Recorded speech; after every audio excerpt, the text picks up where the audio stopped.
Thank you for your patience, everyone. An internet sensation with more than 2 million subscribers in his YouTube channel, who is well known for helping UPSC aspirants with his tips and tricks. However, not many people know that he had cleared the UPSC Civil Service examinations in his first attempt in 1996. But had left the job to return to teaching profession. He then went on to establish Drishti IAS in 1999. Today, Drishti IAS has become one of the India's premier UPSC coaching institutions and online study web portal. He is none other than Dr. Vikas Divakriti. Namaste Sikkim. Tashi Dilek. खामरीमो। मैं आपसे और उत्साह की उम्मीद कर रहा हूँ, और जोर से बोलने की उम्मीद कर रहा हूँ। नमस्ते सिक्किम।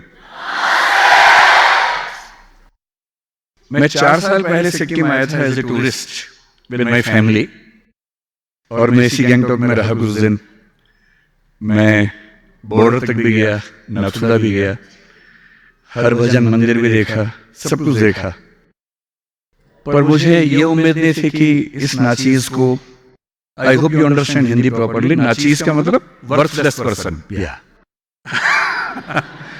पर ये उम्मीद नहीं थी कि इस नाचीज को इतना सम्मान देके यहाँ बुलाया जाएगा। I am very very thankful to all Sikkim's community, especially to the Chief Minister of Sikkim, Prem Singh ji. और आज से करीब 20 दिन पहले आपके एक सीनियर सिविल सर्वेंट जो मेरे दोस्त भी बन गए, उन्होंने मुझसे बात की आने के लिए, तो मैंने कहा कि मैं जरूर आऊंगा। उसके बाद एक दो ऐसी दुविधाएं आई, दुविधा मीन्स डायलेमा, एक दो ऐसे डायलेमा आए कि थोड़ा सा मुश्किल लगने लगा। तो मैंने उनसे कहा कि थोड़ा सा मेरा मामला फंस गया, मुझे बॉम्बे जाना है एक जरूरी काम से। तो उन्होंने मुझे एक दो फोटो भेजे। वो फोटो थे कि सड़क पर बोर्ड लगा हुआ है जिसमें मेरी फोटो लगा रखी है उन्होंने, और बोले कि सर वहां बच्चे इतना इंतजार कर रहे हैं आपका। तो मैंने कहा ऐसा है तो फिर अब कुछ भी हो तो मैं आऊंगा ही आऊंगा।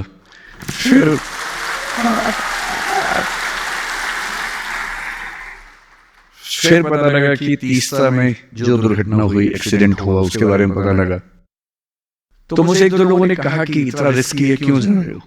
और मेरा मन था कि जब हमारे देश का एक राज्य इस स्थिति से गुजर रहा है और बाकी देश वहां जाए भी नहीं, ये कैसा परिवार हुआ?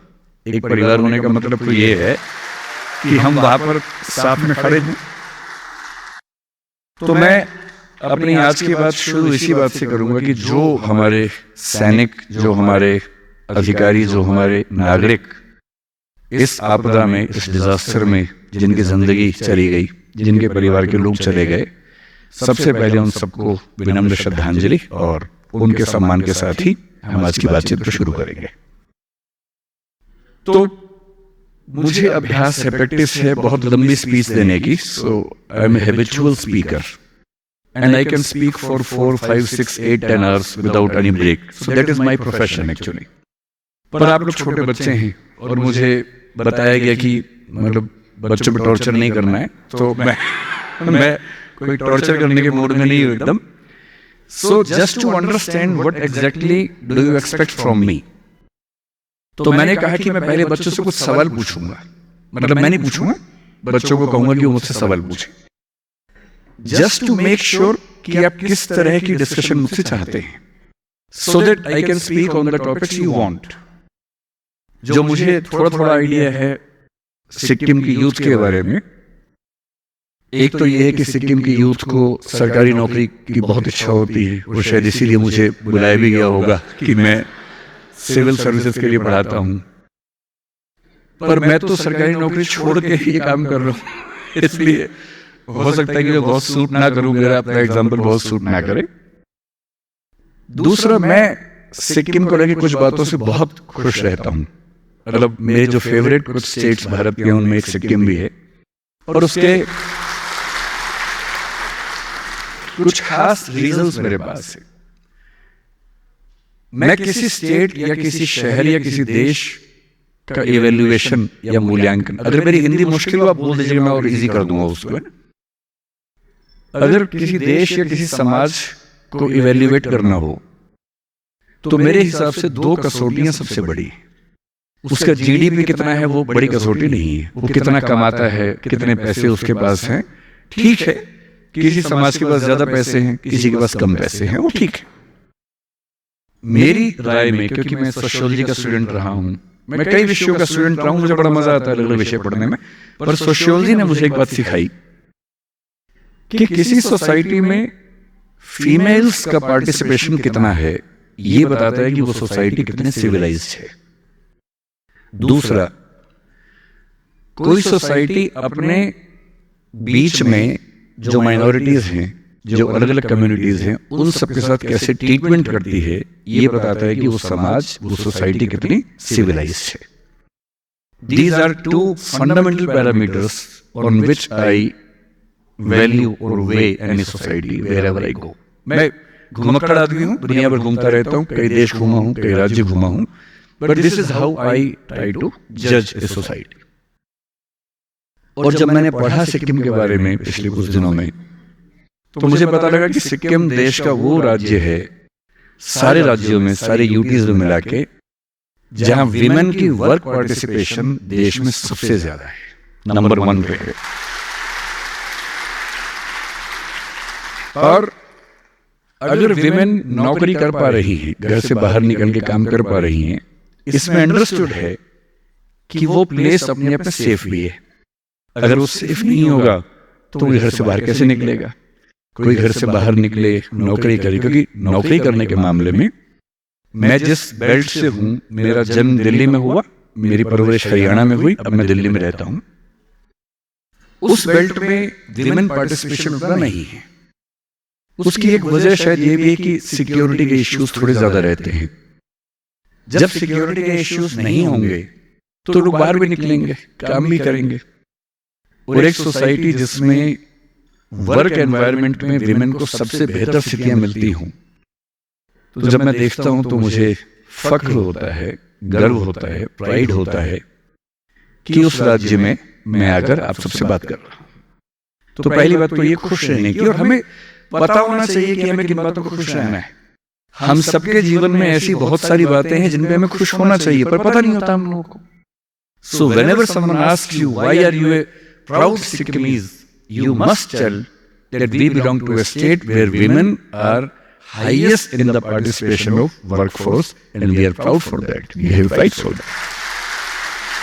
पता नहीं चाहिए।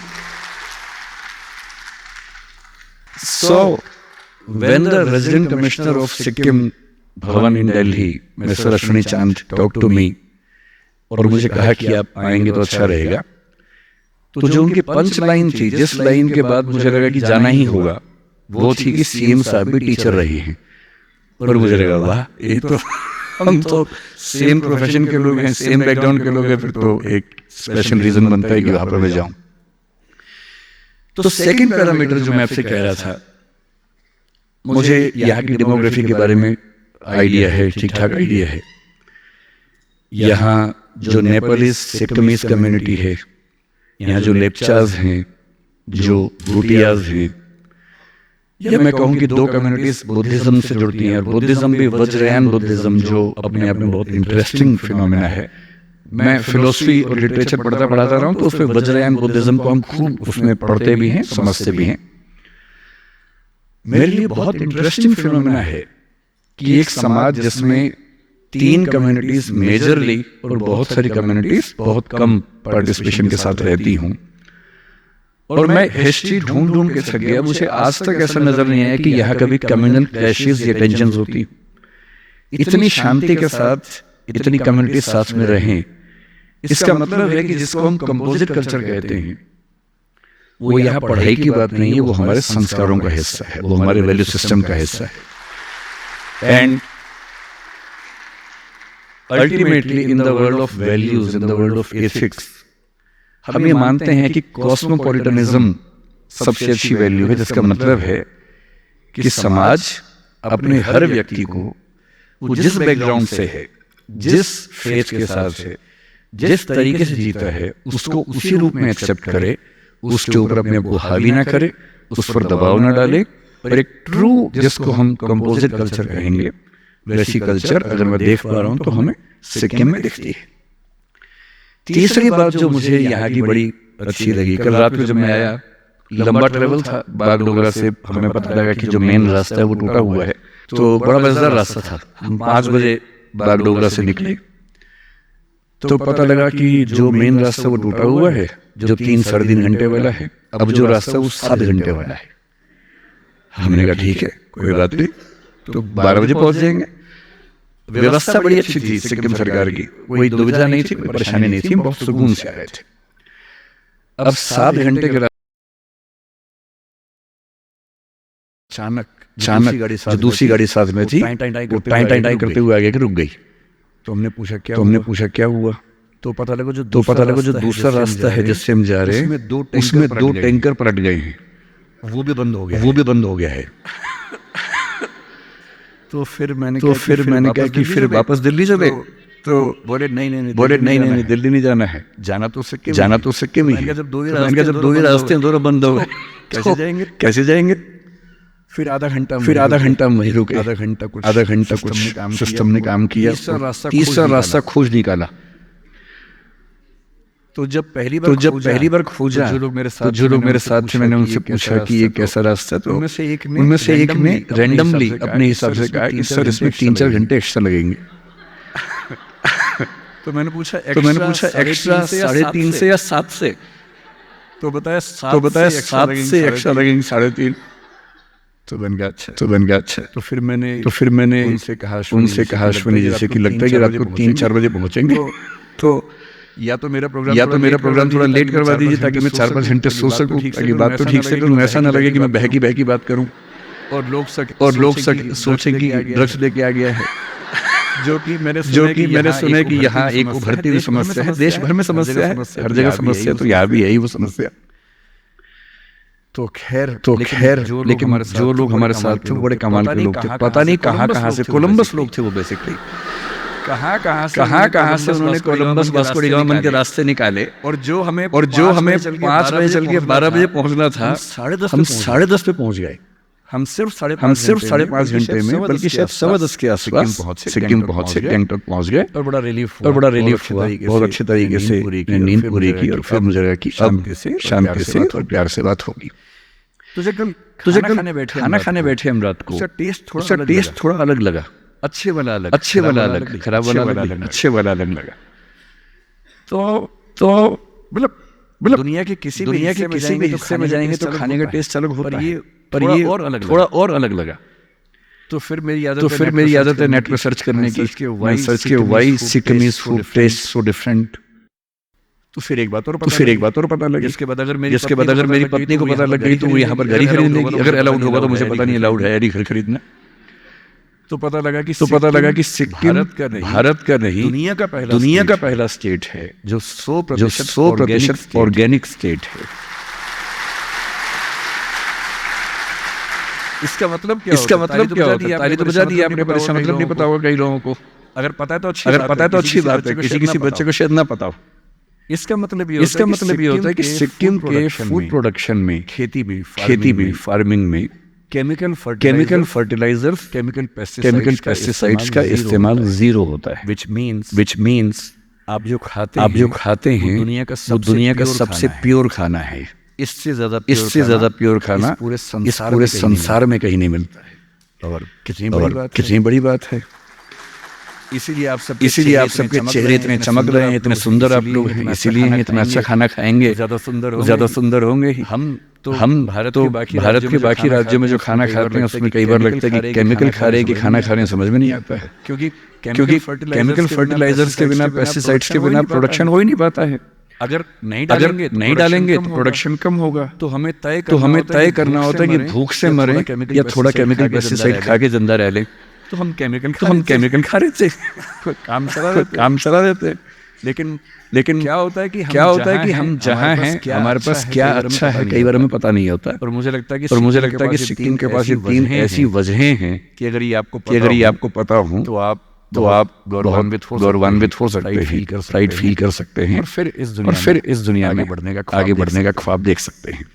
मेरे पास ठीक ठाक चीजें हैं आपसे बात करने के लिए, पर मेरी गुजारिश थी ऑर्गेनाइजर्स से कि पहले मैं बच्चों से 3-4 बच्चों से केवल सवाल पूछना चाहूंगा, अगर वो मुझे कुछ बता सके कि उनके मन में क्या डाउट्स जो चाहते हैं कि मैं उन पे बात करूं, तो ज्यादा अच्छे कि मैं उन पे बात करूं। और यदि बच्चे नहीं पूछेंगे तो बात तो मैं कर ही लूंगा, बात करना मुझे दिक्कत नहीं है, मैं तो बातूनी आदमी हूँ, बात करना मुझे आता है, तो बात तो मैं कर ही लूंगा। So I invite any of the students, maybe 3, 4, 5, just ask one question, whatever you want to ask, and you believe I can answer that question. तो मैं फिर उस पर आपसे बात करूँ। Good morning, sir. Please. Good morning, sir. What's your name? Dipen Dahal. Sir, Dipen Dahal. Jitendra. Dipen. Okay. So I'm big fan of yours. जब भी पढ़ाई करता हूँ ना सर, लाइक कभी लाइक मूड ऑफ होता है, ऑफ कोर्स। सो जब भी ऑफ होता हूँ सर, लाइक फॉर एग्जांपल आपके videos, like the one you are like जो आप इंटरव्यू लेते हैं लाइक टॉपर्स लोगों का, वो देख के लाइक मूड फ्रेश कर लेता हूँ, है ना sir. So like sir what I want to ask is, कभी भी ऐसा कुछ होता है ना सर, लाइक नर्वस ब्रेकडाउन होता है कभी and feel like I am a burden to myself. उस टाइम सर क्या करे कि like feel motivated and all. Sir उस मतलब फेज से आगे कैसे बढ़े, मतलब we can't like cut it out, मतलब उससे आगे ही नहीं बढ़ पाते। Understood. So the first question, let me brief it. Question ये है कि कभी पढ़ते हुए थोड़ी एंजाइटी होती है, थकान होती है, बोरियत होती है, तो उससे कैसे बाहर निकले, और वो एंजाइटी डिप्रेशन जैसी ना हो जाए, उस चीज से बाहर कैसे निकले। Am I right? This is a question. ठीक है। This is one question. Anything else आप पूछ लीजिए 4-5, मैं एक साथ उनको क्लब करके आंसर। सर एक क्वेश्चन था सर, जहाँ भी सेमिनार जाते हैं, जहाँ भी आप ओरिएंटेशन लेते सर, आपका एक प्रसिद्ध श्लोक वाक्य कहते हैं, क्यों डरे जिंदगी में क्या होगा, कुछ नहीं होगा तो तजुर्बा होगा। जी सर ये श्लोक आपके लिए कितना मायने रखते हैं sir, as well as to our students sir। Okay. तो एक धन्यवाद सर है कि आप एक पंक्ति अक्सर कहते हैं, क्यों डरे जिंदगी में क्या होगा, कुछ ना होगा तो तजुर्बा होगा। ये बात कितनी सीरियसली आप मानते हैं? मैं तो बहुत सीरियसली मानता हूँ। इसका एग्जांपल ये है कि कल मुझे कई लोगों ने कहा कि मत जाओ, पर मैं आया, क्योंकि मैं तजुर्बा चाह रहा था कि यहाँ आऊँ, आप सबसे मिलूं और देखूं कि क्या तबाही आई, उसमें हिस्सा लूं, कुछ कर सकूं तो करूं।